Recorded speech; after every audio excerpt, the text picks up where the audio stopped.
सुप्रभात बच्चों। आज हम एक नया अध्याय लेके यहाँ पर मैं प्रस्तुत हुआ हूँ और उस पाठ का नाम है जो आपके दिख रहा होगा स्क्रीन में, सूरदास के पद। ठीक है, तो इसको जानने से पहले, इनके पदों को समझने से पहले, इनका भावार्थ समझने से पहले हम थोड़ा बहुत इनके बारे में जानेंगे। इनका थोड़ा संक्षेप में जीवन परिचय इनका क्या है। ठीक, तो सबसे पहले देखो आपकी स्क्रीन में दिया हुआ है, लिखा है थोड़ा सा कवि। कवि का नाम क्या है? देखो, सूरदास के पद किसने लिखे हैं? सूरदास ही होंगे। ठीक है, इनका जो जन्म हुआ था वो देखो सन 1478 ईस्वी में इनका जन्म माना जाता है और इनकी मृत्यु 1580 ईस्वी में कहाँ हुई थी? रुनकता नामक एक जगह है उत्तर प्रदेश में, आगरा के निकट, आगरा मथुरा के निकट पे। ठीक है, बाकी इनकी जो काव्य कृतियाँ हैं जो इन्होंने रचनाएं की हुई हैं वो हैं सूर सागर, आप नोट डाउन भी कर लेंगे, सूर सागर, सूर सारावली और साहित्य लहरी। तीन इनकी जो प्रमुख कृतियां हैं हिंदी साहित्य में, एक अनमोल कृतियां हैं, तो ये मुख्यतः तीन है। फिर से बोल रहा हूँ, सूर सागर, साहित्य लहरी और सूर सागर, सूर सारावली। ठीक है, तो आगे देखेंगे। ठीक है, अब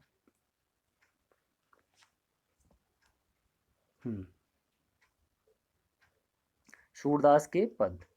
अब इनके जो पद हैं इनको ध्यान से देखेंगे। पद में लिखा हुआ है, मैया कबही बढ़ेगी चोटी। चलो यहाँ पर ध्यान देंगे पूर्ण रूप से। मैया कबही बढ़ेगी चोटी, कितनी बार मोहि दूध पियत भई, यह अजहू है छोटी। तू जो कहती बल्कि बेनी, जो वह है लांबी मोटी। काढ़त गुहत न्याहावत जे हैं, नागिन सी भई लोटी। काचो दूध पियावत पची पची, देती न माखन रोटी। सूर चिरजिवे दो भैया, हरि हलधर की जोटी। तो इस बहुत ही सुंदर यहाँ पर जो पद की रचना की है सूरदास जी ने, इस पद में जो बताया गया है, जो यशोदा जी से क्या कर रहे हैं? कृष्ण शिकायत कर रहे हैं। यशोदा माता अपनी माता से वो शिकायत कर रहे हैं कि वो कह रहे हैं, वो बता रहे हैं यहाँ पर, ठीक, कि मैया कब ही बढ़ेगी चोटी। हे माता, ये जो मेरी चोटी है वो कब बढ़ेगी?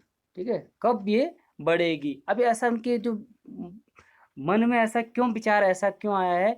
क्योंकि जब उन्होंने देखा है जो बलराम, उनके जो बड़े भैया हैं बलदाऊ या बलराम, तो उनकी चोटी बड़ी बड़ी थी, लंबी चौड़ी सी चोटी थी। उसे देखकर जो कृष्ण के मन में भी एक विचार आया कि यही ऐसी ही चोटी मेरी भी क्यों ना हो। तो इसीलिए उन्होंने माता यशोदा से कहा कि मैया कब ही बढ़ेगी चोटी। प्रश्न कर रहे हैं कि मेरी चोटी भी कब बढ़ेगी, जो बलदाऊ की तरह, बड़े बड़े भैया बलराम की तरह मेरी चोटी कब बढ़ेगी।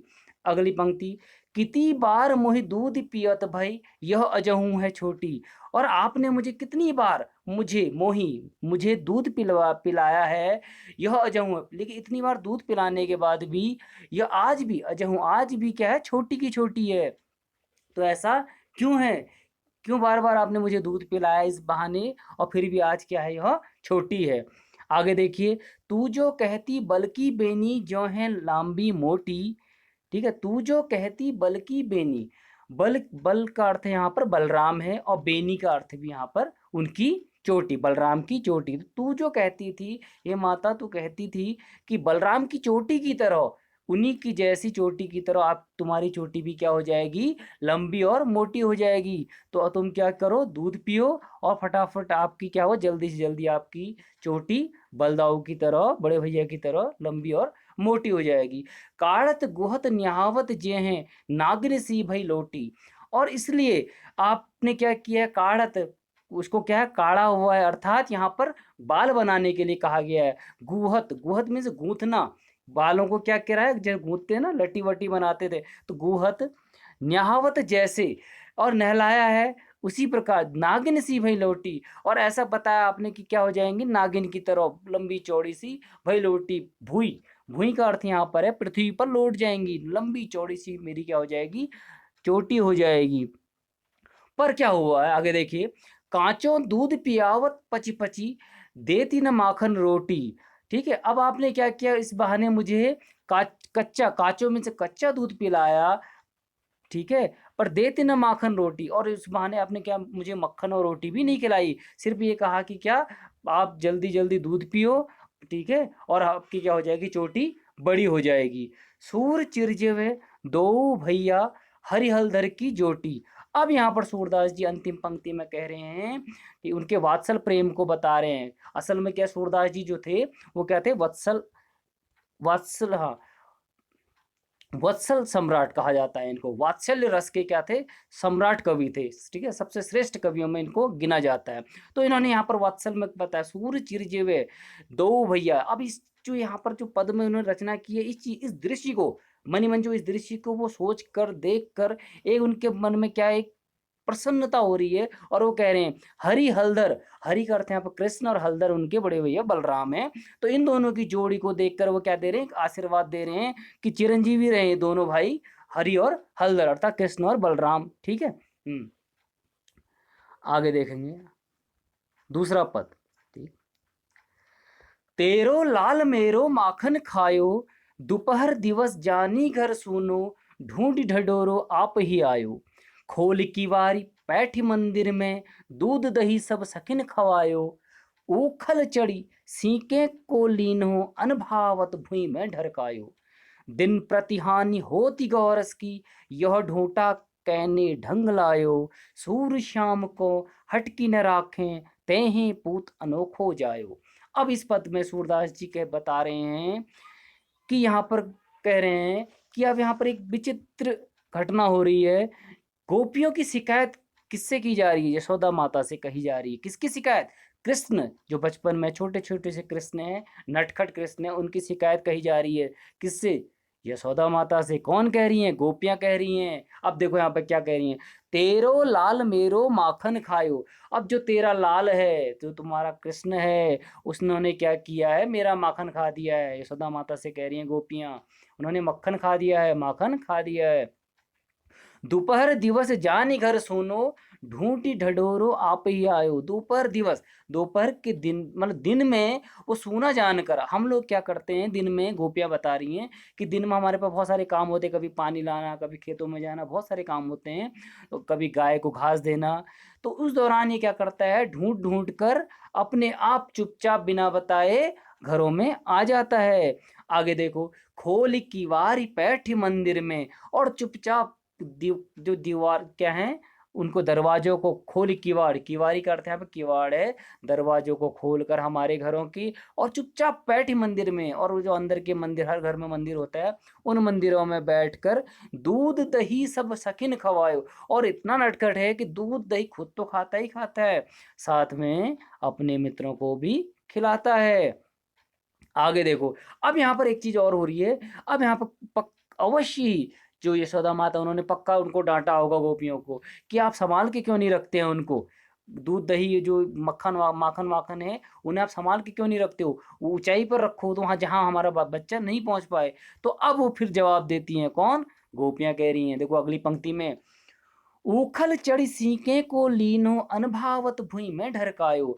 अब इतना नटखट है आपका बच्चा, ये कान्हा, उखल चढ़ी, उखल, ओखली में चढ़कर क्या कर रहा है, सीके, सीक, हम लोग क्या करते हैं, छीके में दूध दही माखन जो है इनको रख देते हैं, और वहां पर चढ़ के भी ये क्या कर लेता है, उसको चोरी कर लेता है।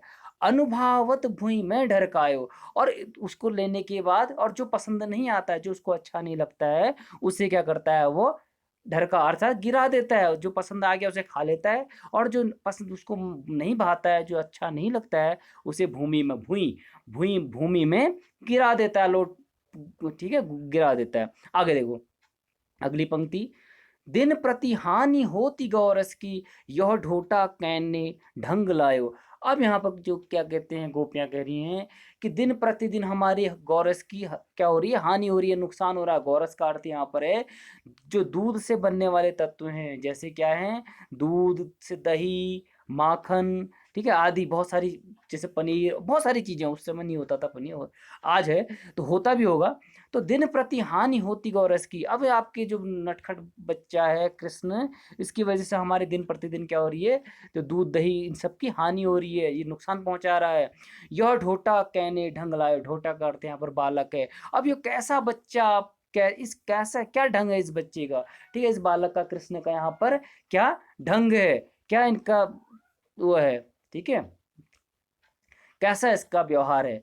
आगे देखो अंतिम पंक्ति, सूर्य शाम को हटकी न राखें, तेहें पूत अनोखा जायो। अब यहाँ पर सूरदास जी कह रहे हैं कि शाम को हटके न राखे ते ही पूत अनोखा जायो।